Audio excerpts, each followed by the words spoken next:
Tonight marks the beginning of another NBA season, but I want to talk about the end. Specifically, I want to talk about the 16 teams that will have a chance to win the championship once the regular season is over. Close to half of them will not deserve that chance, and I'm here to propose we do something about it. Here's the deal. The East is a joke. Let me count the ways. 6 of the top 7 players in ESPN rankings play in the West. 4 of the 5 All-NBA first-teamers play in the West. The West has won the head-to-head regular season 10 straight years and 19 of the last 20. And since last year, they poached away Kawhi Leonard and added the top 2 picks in the draft. That came a year after they poached away LeBron. And did you know that aside from Giannis and LeBron, the last Eastern Conference player to make All-NBA first team was Joakim Noah? The last Eastern guard to make first-team All-NBA was Derrick Rose. How long ago does that seem? The final playoff team in the East last year was 500. The 8th seed in the West was 14 games over. If this was a fight, they would stop it, and they should. Now, why does a West team have to play an East team in the final? It's not like that in baseball or in football. It's based on long-standing travel concerns that aren't nearly what they used to be in this age of team planes and load management. So I say we do away with it all. Let the top 16 make the playoffs, seed them top to bottom, and let the true best teams emerge in the end. That's what I think. Here's Jay Will. What do you think? Damn right.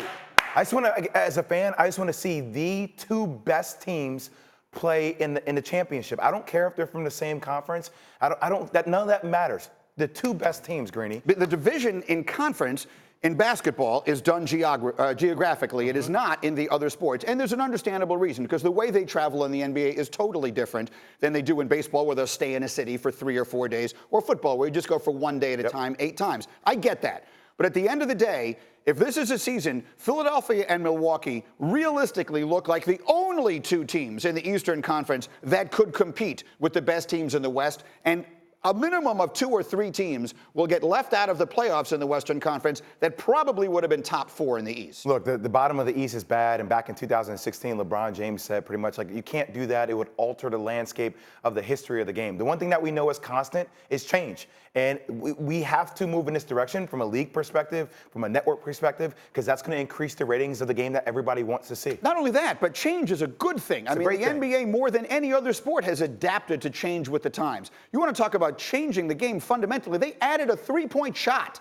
I mean, the best players of yesteryear played a game in which you could get a maximum of 2 points on any shot that you took. They've made bigger changes than this. And they're talking about expanding the court, expanding the 3-point line, just expand the playoffs in a different way. Look, if you were to name right now the 8 best teams in the sport, how many of them would play in the Western Conference? 6? 6. Would anyone 6, besides Philly and Milwaukee belong in that conversation?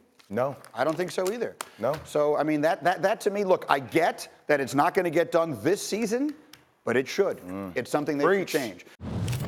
Thank you for watching ESPN on YouTube. For more sports, highlights, and analysis, be sure to download the ESPN app. And for live streaming sports and premium content, subscribe to ESPN+.